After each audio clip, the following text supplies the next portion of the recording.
අතට කපනවා, වෙල්ලට කපනවා, බඩට කපනවා, කකුල් වලට කපනවා, කපන්න තියෙන අන්තිමටම අන්තිමට මේ ශාස්ත්‍රේ බල්ලට දාලා තියෙනවා. ගොඩක් මේ බාර පණ රොප්පු කරන්න ආපු ඔයාගේ බාරයක් වෙලා ගියේ මේකට ගහලා ගියේ එකක්ද? ඒ කියන්නේ ඇවිල්ලා බාර වෙච්ච එකක්ද නැත්නම් නිකන් බාර? ඇවිල්ලා බාර වුණා නේ. මොකටද? එයා රට ගිහිල්ලා ඉස්ලාම් පදියෙන් දෙනවා කියලා තමයි බාර. රට යන්න බාරේ උනේ මොකක් කළාද මේ බාර උනේ? අර දුවත් එක්ක මොකද්ද කරේ? කතා කරන්නේ. ඒක මොකද කරේ නෑ දිනයක් ගන්න බැරි වුණා. ඊට පස්සේ අප්පච්චි කිව්වා මෙතනට ඇවිල්ලා බාරයක් ගැට ගන්න. ඉතින් මෙතන හිතින් හිතලා බාරයක් වැඩ කරේ නෑ. වැඩක් කරේ නෑ. වැඩක් කරේ නෑ. ඇවිල්ලා මෙතන හිතින් හිතලා බාරයකට ගහලා යන්න කියලා තමයි කිව්වේ. දිනේ ගන්න බැරි හින්දා. බැරි හින්දා. ඔයගොල්ලොත් නිකන් එන්නේ. දිනේ අදියක් දාගන්න නැතුව ඔයගොල්ලෝ එන්නේ තියෙන ප්‍රශ්නේ. අර මගේ වැඩ එක තමයි අයියා ආවේ මාත් එක්ක. ඔයාගේ වැඩ ටිකක් කරානේ. ඔව් මගේ. ඉතින් දැන් අයියා ගිහිල්ලාද රට? ඔව් ගියා. කොතර කල්ද? දැන් මාසෙකමාරක්. රට ගිහිල්ලා. වැඩේ කළා කොච්චර බාරකට ගාලා කොච්චර දවසකින්ද ගියේ? හරියට මාසෙන් බාරකට ගාලා හරියට මාසෙ. ගියා. ඔව්. ඒ කියන්නේ යන්න බැරුව කොච්චර කල් හිටියද? ගොඩක් කල් ඒ කියන්නේ බාධා වුණා වෙන තැන් වලින් ඒ රටට යන්න බැරි නා එහෙම වුණා ගොඩක් දේවල් වුණා. හරි.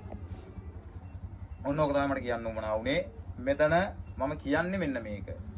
වැඩ කරගන්න නෙමෙයි මම නැති වුණත් ඇවිල්ලා මෙතන බාරකට ගහලා යන්න මෙතන මොනවා හරි තියෙනවා නම් Tamanට ඇවිල්ලා වැඩ කරගන්න අවස්ථාව මම දීලා තියෙනවා. පදවස් වෙනතුරාද මම දේවාලේ වැඩ හදිසි ප්‍රශ්නයක් වුණොත් ඇරෙන්න මම වැඩ කරන්නේ නැතුව ඉන්න. ඒ ඇරෙන්න අනිත් පදවස් වෙනතුරාද හැමදාම වැඩ පොයට වැඩ නැහැ. ඒ ඇරෙන්න අනිත් කිසිම දවසක මම මෙතන පුද පූජා තියන්නේ නැහැ. අනිත් ඒ ඇරෙන්න සාත්‍ර බලන්න අපි දිනයක් දුන්නොත් ඒක දිනේ දීලා තමයි ඒ දිනේට වැඩ කරන්නේ. ඒ ඇරෙන්න පදාදාව, අඟහරුවාදාව, ඉරිදාව අපිට වැඩ කරගන්න පුළුවන් නේද කියලා එන්න එපා. මේක මේ දැනුවත් කිරීමට දාන්නේ. ඒ ඇවිල්ලා මෙතන අපිට අපි දින දුන්නේ අපි මෙච්චර දුර ඉඳන් ආවේ. අපිව නොසලකා හැරියා. අපිව ගණන් ගත්තේ නැහැ. ඒ වගේම කියන්න එපා. මොකද ඒක මම මේක දැනුවත් කිරීමක් කරනවා හැමදේම.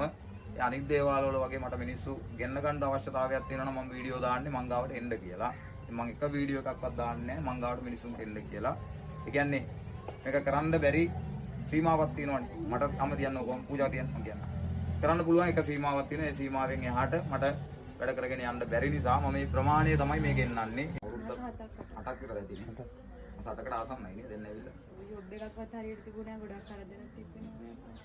පහන තියාගන්න විදියක් නැහැ. පහන තිබ්බේ නැහැ නේ මෙහෙනකොට. පහන තියාගන්න ඔව් තියාගන්න දෙයක් තිබුණේ නැහැ. පහන ගාවටවත් ඔයා ගියේ නැහැ නේ. පහන ගාවට ගියේ නැහැ. පහන තිබ්බේ නැහැ. රස්සාව නැහැ. ආයෙ වෙලා. හිටියා ඔක්කොම හේතර. මෙහාවෙත් නැහැ වෙලා. ඔව් මේ එනකොට ඉස්සරම බොල් කියනවා නෑ අපච්චි කරාම දෙක තියලා ආවේ. අරක් දෙක තියලා ආවේ. මේකට බලවිල්ලවද? ඉස්සරහා. ඔව්. අද අද හොඳයි අපච්චි ජොබ් එක කරගෙන ඒ තියෙන දේවල් කරගෙන ඉන්නවා. ඊට පස්සේ පහන තියන්න ගෙදර ප්‍රශ්න ආවා. ඔව්. පහන තියන්න දෙන්නේ නැහැ අපි කිව්වා. පහන තියලා වැඩ කරපු ගමන් කරන්න දෙන්නේ.